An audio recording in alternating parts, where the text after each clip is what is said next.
Akan berubah yang ini tatalqin isi sematon tiang Ustaz Jalaluddin.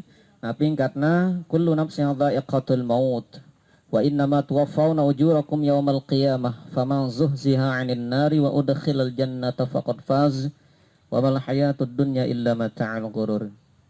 Jadi kata-kata kullu nafsin dha'iqatul maut niki sesungguhnya adalah memberikan peringatan kepada kita bahwasana selapu senuga si janinna nyawa si Allah Subhanahu wa taala niki pasti merasakan yang namanya kematian. Nah, karena dalam Al-Qur'an ada 3 kali Allah Subhanahu wa taala mengulang kata-kata kullu nafsin dha'iqatul maut. Yang pertama tadi di dalam Al-Qur'an surah Ali Imran yang mengatakan kullu nafsin dha'iqatul maut wa innama tuwaffawna ujurakum yaumal qiyamah ila akhir. Kedua, di dalam Al-Qur'an surah Al-Ankabut Allah Subhanahu wa taala berfirman, kullu nafsin dha'iqatul maut wa ilaina turja'un. Si ketelu dalam Al-Qur'an surah Al-Anbiya Allah Subhanahu wa taala berfirman, wa ma ja'alna li basyarin min qablikal khut afa immatta fahumul khalidun kullu nafsin dha'iqatul maut wa nabluukum bisyarri wal khairi fitnah wa ilaina turja'un. Jadi 3 kali nangenang kullu nafsin dha'iqatul maut Allah Subhanahu wa taala dalam Al-Qur'an. Ini menunjukkan saking pentingnya si taranin aran mengingat yang namanya kematian. Karena sesungguhnya mengingat yang namanya kematian niki merupakan salah satu hal yang bernilai ibadah di sisi Allah Subhanahu wa taala. Jadi dia ngaji sembahyang doang ibadah ibu-ibu. Mengingat kematian niki juga merupakan salah satu ibadah kepada Allah Subhanahu wa taala. Jadi si taranin aran ibadah itu apabila dia diawali atau diawali dia dengan perintah. Apabila narak perintah kemudian perintah itu baik bersifat wajib ataupun bersifat sunat, ketika dikerjakan maka akan jatuh konsekuensi hukumnya menjadi ibadah. Kan tentang masalah mengingat kematian niki jelasana si baginda Rasulullah sallallahu alaihi wasallam itu dalam kitab Bulughul Maram, dalam kitabul Janaiz. Hadis yang pertama mengatakan aktsiru dzikraha dzimil ladzat ayil maut. Perbanyaklah mengingat yang namanya kematian karena sungguhnya kematian niki menghilangkan kelezatan-kelezatan atau kenikmatan-kenikmatan dunia yang dapat melalaikan kita beribadah kepada Allah Subhanahu wa taala. Nah, jadi perintah apabila dikerjakan itu konsekuensinya bernilai ibadah. Baik itu sifatnya wajib ataupun sifatnya sunnat. Termasuk mengingat kematian ini adalah perintah.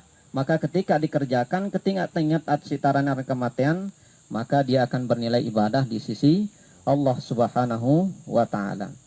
Oleh karena itu ini salah satu faedah atau hikmah di mana Allah Subhanahu wa taala mengucapkan kalimah kullu nafsin dha'iqatul maut itu 3 kali, aki terus tak ingat si taranin aran kematian niki. Bapak Ibu kaum muslimin muslimat pengantar jenazah rahimakumullah. Kalau dikaji secara bahasa itu kata-kata kullu nafsin dha'iqatul maut, kul niki dalam sisi kaedah ilmu balaghah di dalam kitab dalam kitab balaghah sebutannya bahwasana kul niki terbagi menjadi 2. Pertama ada namanya kul jami', yang kedua namanya kul majmu'. Siaran kul jami' sino kul yang menunjukkan makna umum, tidak ada pengecualian. Dinarak supuk-supuk sesuatu ketika awalin isi kata-kata kul dinarak supuk-supuk sesuatu gin alfa lengan kul lino.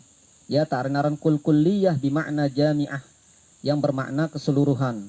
Makanya termasuk pada lafaz kullu nafsin dha'iqatul maut itulah kul yang bermakna jami, artinya setiap yang bernapas tanpa pengecualian pasti dan wajib hukumnya akan merasakan yang namanya kematian. Hatta malakul maut yang tugasnya mencabut nyawa juga pasti akan merasakan yang namanya kematian. Yang kedua adalah nafsin. Nafsin niki adalah bentuk mudhafun ilaih daripada kata kul. Kullu nafsin, nafsin adalah mudhafun ilaih yang berasal daripada kata nafs yang artinya adalah napas.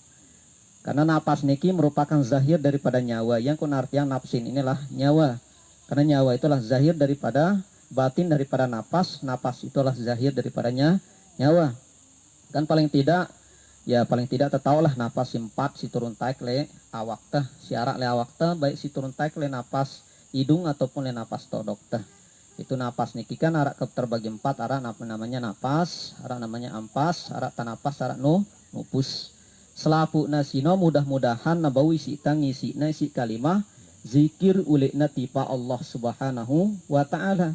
Sehingga ketika na cabut nyawa norohna si Allah Subhanahu wa taala, maka mudah-mudahan na ikutin na isi napas yang berkalimah la ilaha illallah, pasti akan dijamin masuk surga oleh baginda Rasulullah sallallahu alaihi wasallam. Nabi mengatakan man qala la ilaha illallah fi akhir umrihi dakhalal jannah. Sai ucapan kalimah la ilaha illallah le akhir napas nasino jaminnya ya tamasyur surga. Jaminnya tamasyur surga. Akan mudah-mudahan nabawi sita ngisina salah suku napas 4. Ini syarat le dirikan. Kedua, dha'iqah. Dha'iqah itu asal kata dhaqa yadhuqu dha'iqah. Dha'iqah adalah segat isim fa'il yang artinya adalah orang yang merasakan. Merasakan. Nah, ketika tengenang merasakan paling tidak tahu rasa siara le diri ta. Nggih. Tahu rasa siara le diri ta luwih nara telu ara-aranan rasa jasmani, ara-aranan rasa rohani, ara-aranan rasa nurani. Paling tidak ini tahu le diri ta nggih. Kemudian si keempat adalah al-maut, dha'iqatul maut. Kata-kata maut itu secara bahasa maut itu maknanya adalah inqita'ur ruh minal jasad. Terputusnya ikatan antara roh dengan jasad tah. Roh tertulak tipa Allah Subhanahu wa taala kepada sifat kejauharannya, sementara jasad itu kembali kepada tanah karena tercipta daripada tanah, makanannya pun dari tanah pada tanah dan akan kembali kepada tanah. Roh niki. Maka maut itu terbagi menjadi 4. Ara-arana mati tobi'i, ara-aran mati ma'nawi, ara-aran mati hissi, ara-arana mati suri. Ini kematian. Itu makna daripada kullu nafsin dha'iqatul maut. Bapak Ibu kaum muslimin muslimat pengantar jenazah rahimakumullah. Intina si anjurannya si baginda Rasulullah sallallahu alaihi wasallam ketika tengatong semeton jarinta tipa pemakaman, dalam sebuah keterangan diberikan penjelasan oleh baginda Rasulullah sallallahu alaihi wasallam mengatakan kuntu nahaitukum an ziyaratil kubur, lae pada larangku sida ziarah tipa kubur engkat nabintang. Jadi larangku sida ziarah tipa kubur engkat nabintang kita para sahabat pada saat itu. Jadi kronologisnya atau asbabul wurud arana munale dalam hadis, munale dalam Al-Qur'an asbabun nuzul arana. Asbabul wurud dalam hadis ini engko nalarang para sahabat ziarah tipa kubur isi nabinta pada saat itu karena kondisi keimanan para sahabat masih lemah le saat sino. Ya masih lemah. Jangan-jangan asumsi atau anggapan para sahabat ketika na perintah na suruh na ziarah tipa kubur si nabinta, anggapnya si sahabat lo nia merintahna untuk nyembah le kuburno, untuk beribadah le kuburno, sehingga kekhawatiran yang demikian itu yang menyebabkan baginda Rasulullah Shallallahu Alaihi Wasallam melarang para sahabat untuk ziarah ke kubur le saat inon. Tapi seiring dengan semakin kuatnya keimanan para sahabat, semakin kokoh keimanan para sahabat, maka kembali baginda Rasulullah menegaskan dengan mengatakan al-ana fazuruha. Nengka jaba sila be pada ziarah tipa kubur engkat nabinta. Jadi layak larangnya ya karena ini sebabnya. Nengka perintahnya ya para sahabat termasuk ita sih jadi tidak ada larangan. Ada larangan yufidul ibahah. Apabila perintah jatuh setelah larangan maka mubah. Kuat dengan tausyih yang kuat maka hukum yang mubah itu berubah menjadi sunnah. Hukum yang mubah itu berubah jadi sunnat, karena asal daripada suatu itu asalnya mubah. Sembahyang sini sendiri arak perintah wajib hukumnya mubah. Jadi dikatakan dalam sebuah keterangan al aslu lil asya'a al ibahah, asal daripada segala sesuatu itulah mubah. Hatta yadullu ala dalili ma wujubihi wa ma tahrimihi, sehingga narak dalil sing wajibangna mubah jadi wajib ya, arak dalil haramangna mubah jadi haramnya. Maka perkara ziarah makam ini hukumnya, asal hukumnya adalah mubah, tapi terus ada dalil-dalil yang mengokohkannya dan menyokongnya sehingga dia berubah menjadi sunnat. Bapak Ibu kaum muslimin muslimat pengantar jenazah rahimakumullah, Nah tujuannya nyuruh ita ziarah ti makam si baginda Rasulullah Shallallahu Alaihi Wasallam menurut konteks hadis niki ada dua. Pertama adalah li'annaha tuzahidud dunya. Ake ta zuhud angkun ta hidup le dunia. Apa arti zuhud? Ake tapik angkun ta hidup le dunia. Baik apik ucapan, perbuatan, tingkah laku, bahkan pengacak atenta.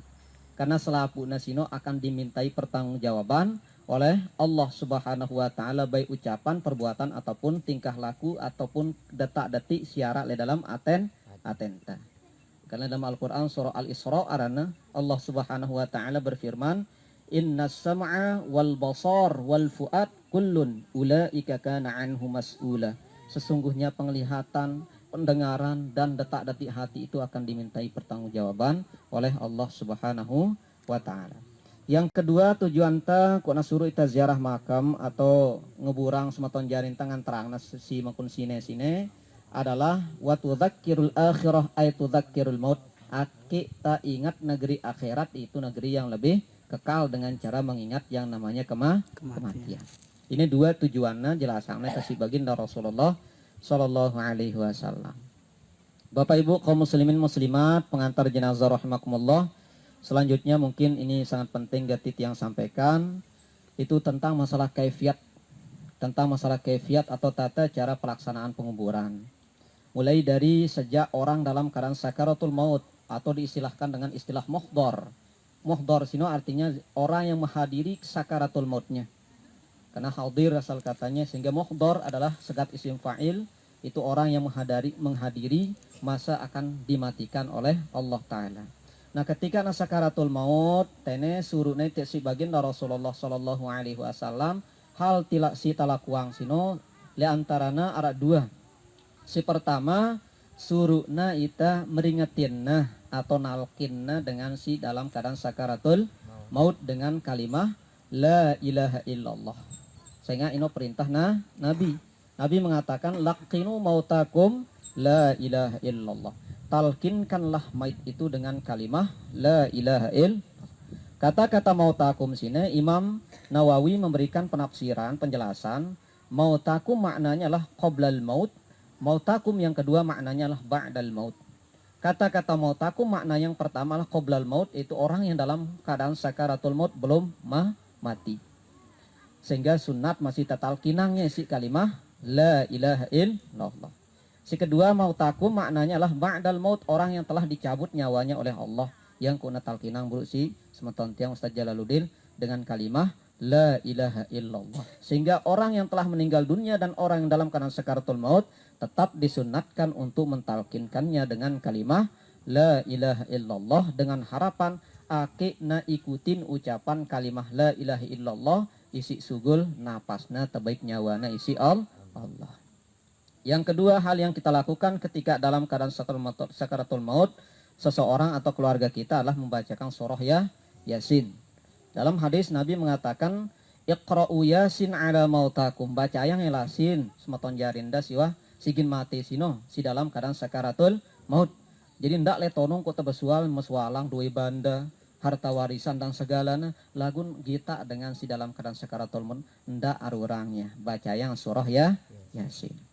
Kemudian yang kedua, apabila dia setelah meninggal dunia, itu lalu ita langar tipak balena, maka disunatkan untuk tagorap mukana atau muana basada senyurno, ketimak nawah pedem muana mata nasino, tetap kesunatannya itu untuk digorap. Dena mesti na melengdang mata kok tagorap ya. Ketika nama masih sekalipun nama masih pedem, sunat tagorapna sambil tembaca Bismillahi wa ala sunnati Rasulillah Sallallahu Alaihi Wasallam. Bahkan dalam riwayat yang lain dikatakan Bismillahi wa ala millati Rasulillah Sallallahu Alaihi Wasallam. Jadi doa sini telung kota baca ya. Pertama ketika tanggorap muka mayit. Si kedua ketika tanurunang. Bapak-bapak si nurunang jenazah baru harus nabaca ya. Ketika naturunang jenazah no tokolang na lelahat no baca Bismillahi wa ala millati Rasulillah Sallallahu Alaihi Wasallam waktu tanurunang nino sampai liang lahatna. Ini ajaran dari baginda Rasul Sallallahu Alaihi Wasallam. Kemudian berikutnya si ketelu mungkin dinebu tuntas. Si ketelu sini adalah ngumbe yang kunta ketika tak pada ngatong semeton jarinta tipe pemakaman. kanggo kita julukna beliwat atau lemudina kok takeh leka atau lejuluna. Dalam hal sini baginda Rasulullah Shallallahu Alaihi Wasallam berikan penjelasan satu hadis dari Abdullah ibnu Umar dikatakan lam yakum mir Rasulillah Shallallahu Alaihi Wasallam det yang wah gita baginda Rasulullah Shallallahu Alaihi Wasallam ketika nganterang jenazah sinongkatna illa qauluhu la ilaha illallah wa huwa yamshu amamal janazah. Jadi ndek nawah nabi bintang ucapan apa jua ketika nganterang jenazah melainkan kalimah la ilaha illallah. Deh, amapik pira ka raos naon ka. Apa-apa cerita ada waktu nda sileka. Nah, bengna itu penjelasan si nabi bintang ketika taleka nganterang jenazah ucapan kalimah la ilaha illallah ndak tang raos-raos lain. Nah, lemben to posisi nabi ta leka le sasino wa huwa yamshu amamal janazah. Dia berjalan di depan jenazah. Nabi ta leka le julun jenazah tokna. Tapi dalam hadis yang lain riwayat daripada Sayyidina Ali karamallahu wajhah mengatakan Nabi berjalan bersama kami mengantarkan jenazah itu beliau berjalan di belakang jenazah. Jadi ara ye leka le julun jenazah ini menurut sahabat Abdullah ibnu Umar Sayyidina Ali mengatakan ia leka nabinta lemudin jenazah. Nah benarkah nembeng kota leka lejulu ke lemudi pada doa. Cuma ulama dalam kitab Hasyiah Qulyubi yarana mengatakan jangan terlalu banyak orang yang mengantarkan jenazah di depan jenazah. Harus lebih banyak yang di belakang jenazah. Karena nanti kalau terlalu banyak di depan jenazah berarti jenazah no ngatong dengan si hidup. Muna lemudin jenazah loean berarti kita singatong dengan jenazah inono. Nano cara tah. Di ta baca letono Allah la ilaha illallah. Tapi dalam kitab yang lain itu dalam kitab Tanwirul Qulub dikatakan bahwasanya ada bacaan-bacaan yang lain juga dibaca ketika mengantarkan jenazah termasuk membaca sholawat. Sunat termasuk juga membaca Quran. Sok hendak tengucap kecengan-kecengan dengan si mati ke yang terucap ya terbaca ini. Kemudian si terakhir mungkin ini disebut tuntas. Si terakhir apabila jenazah sedang diusung oleh 4 orang itu ponggona si 4 dengan maka kita saat ini mungkin dalam keadaan duduk maka sunat berdiri. Dalam hadis dalam kitab Bulughul Maram sebutannya pangkatna idza ra'aitumul janazah apabila kalian melihat jenazah yang diusung atau sina ponggo isi 4 dengan sino fakum botang ngangkun. Nah asbabul wurud hadis ini kelai ketika Nabi sedang mengadakan majelis aku ketika ngaji Nabi bareng sahabat ino tiba-tiba arak dengan beliwat mongko jenazah 4.